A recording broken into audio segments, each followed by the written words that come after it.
Hello everyone, आप सबका BPI spoken पर स्वागत है। तो अभी हम लोग करेंगे एक ग्रामर का कॉन्सेप्ट।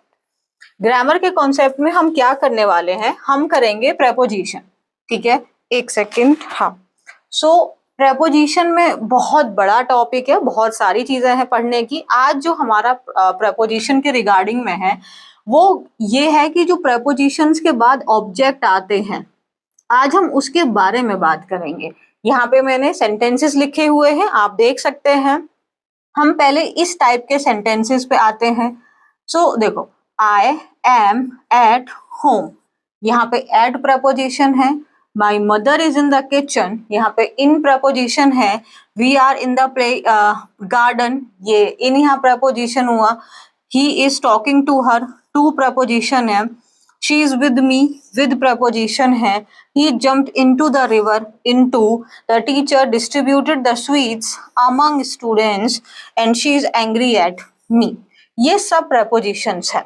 ठीक है, अच्छा, अब जो मुझे आपसे बात करनी है, आप इसके आगे क्या लिखा है आप उस पर फोकस मत करिए, इस preposition के पीछे क्या है आप उस पर फोकस करिए। ये आज हमारे फोकस का पॉइंट है।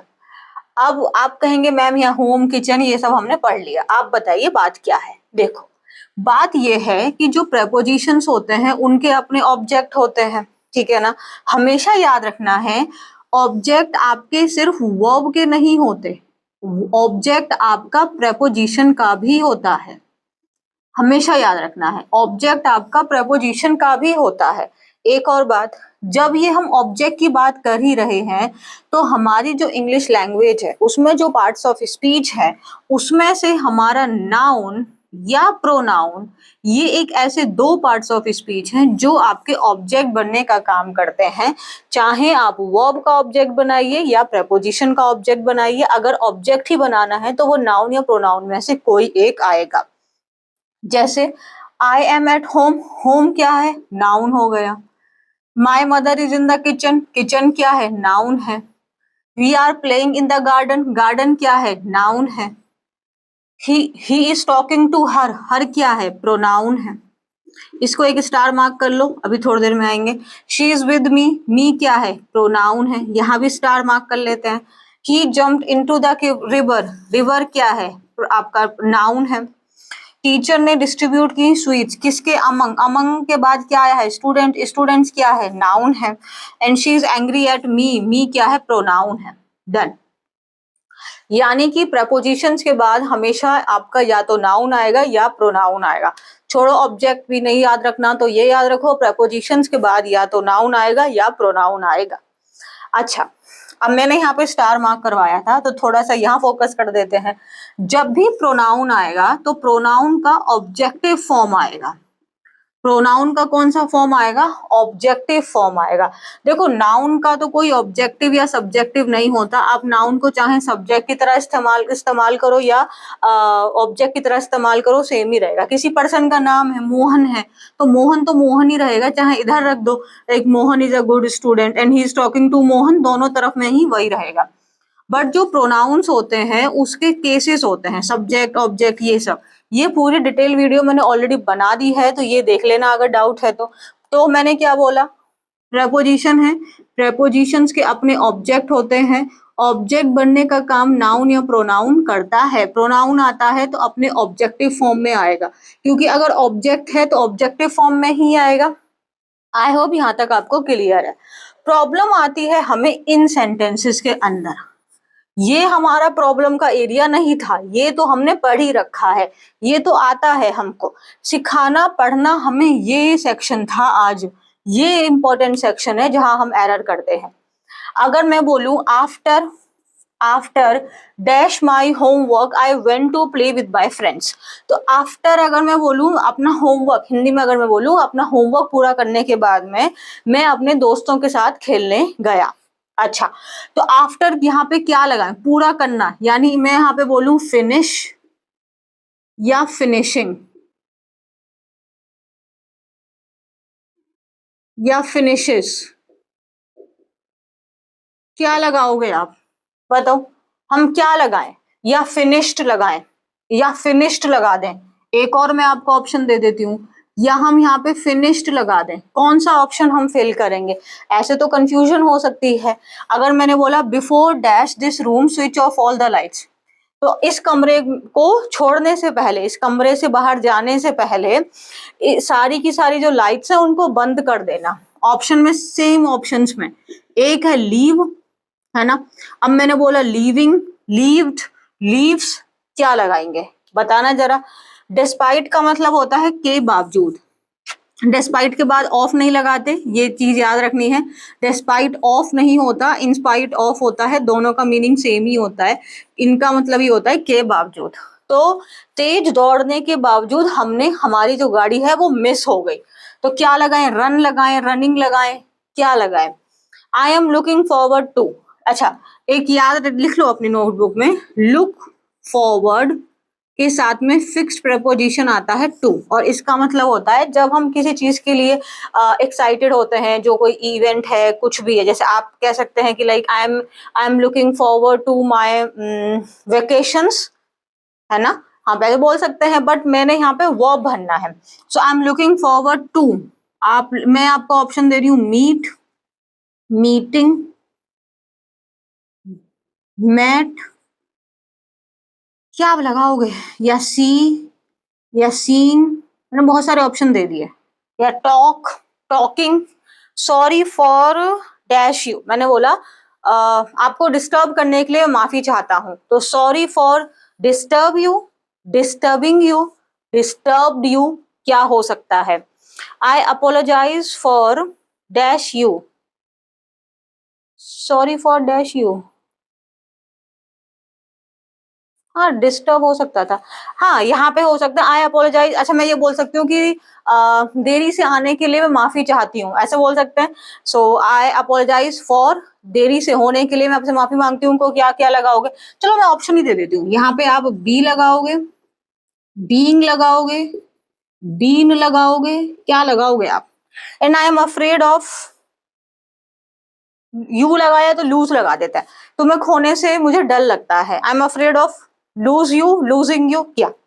यहाँ हमें कंफ्यूजन हो सकती है, यहाँ कोई कंफ्यूजन नहीं है, I know very well. Now see one thing, ये जैसे मैंने बात की प्रपोजिशन के बाद ऑब्जेक्ट होते हैं, ऑब्जेक्ट का काम नाउन या प्रोनाउन करेगा, बात एकदम सही है।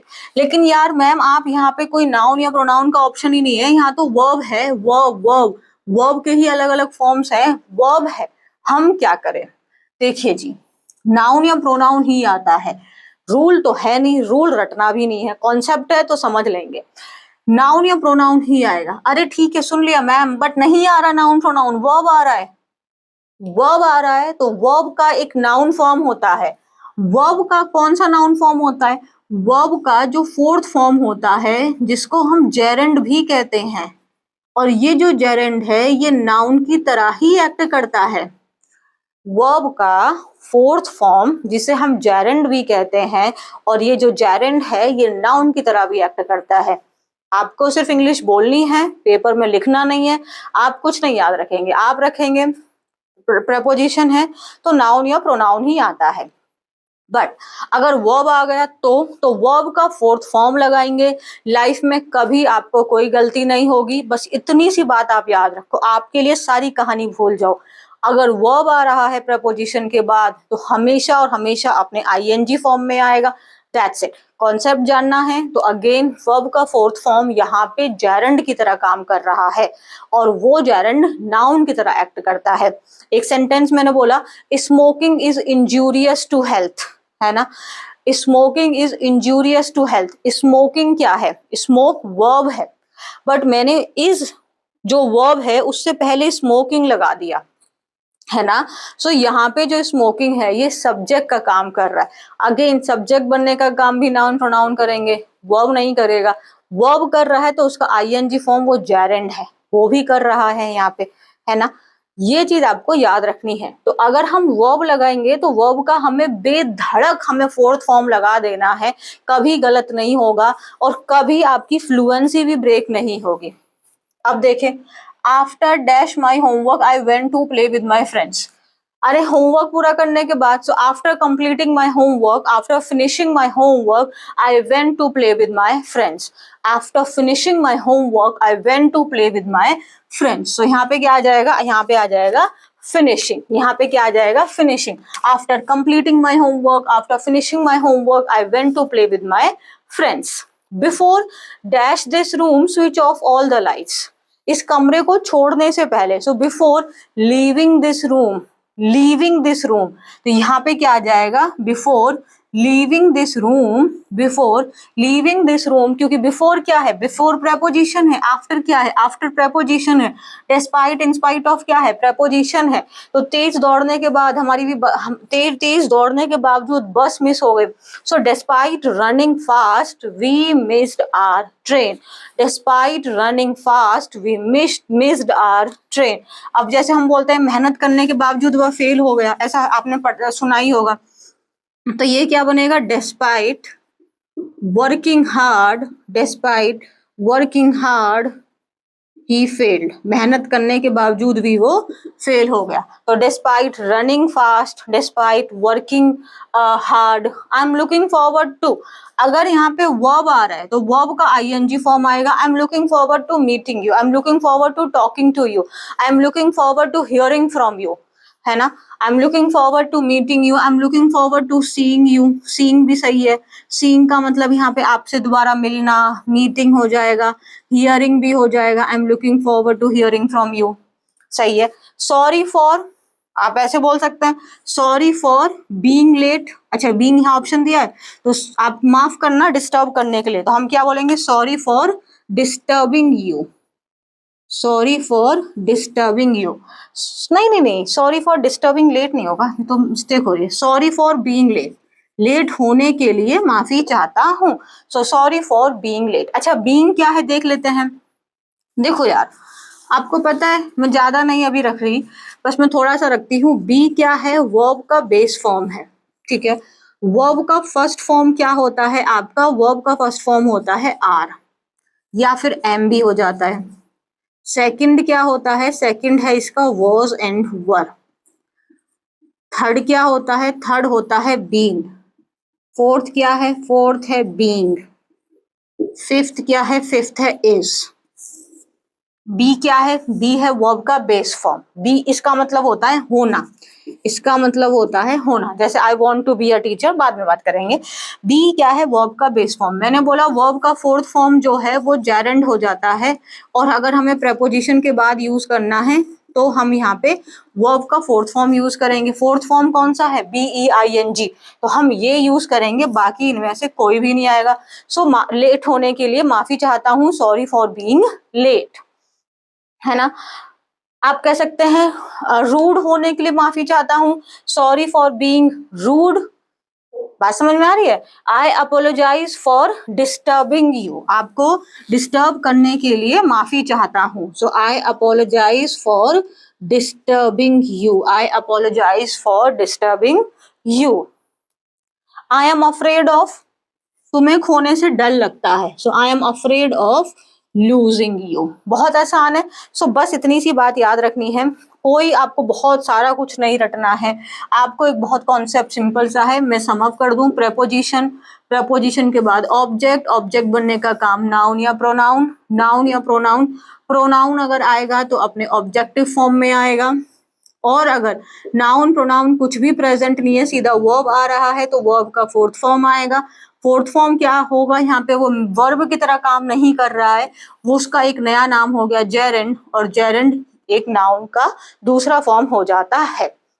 सो अब लगा दो बेधड़क, आपको कभी भी मिस्टेक नहीं होने वाली है। ये आई होप आपको कॉन्सेप्ट समझ में आ गया होगा, ये चीज आपके लिए क्लियर हो गई होगी। तो इसी तरीके से हम लोग शॉर्ट अपनी वीडियोस रखेंगे, कॉन्सेप्ट वाइज कॉन्सेप्ट हम सीखते रहेंगे। आपको कोई पर्टिकुलर कॉन्सेप्ट है जो डाउट कर रहा है, आप मुझसे बोलो, मैं उसको अगली वीडियो में ले लूंगी, ठीक है। So thank you very much. और आपको होमवर्क में क्या करना है, 2 से 3 सेंटेंसेस बना के मुझे लिखने हैं, ताकि मुझे सेटिस्फेक्शन हो कि आपको ये बात समझ में आ गई है।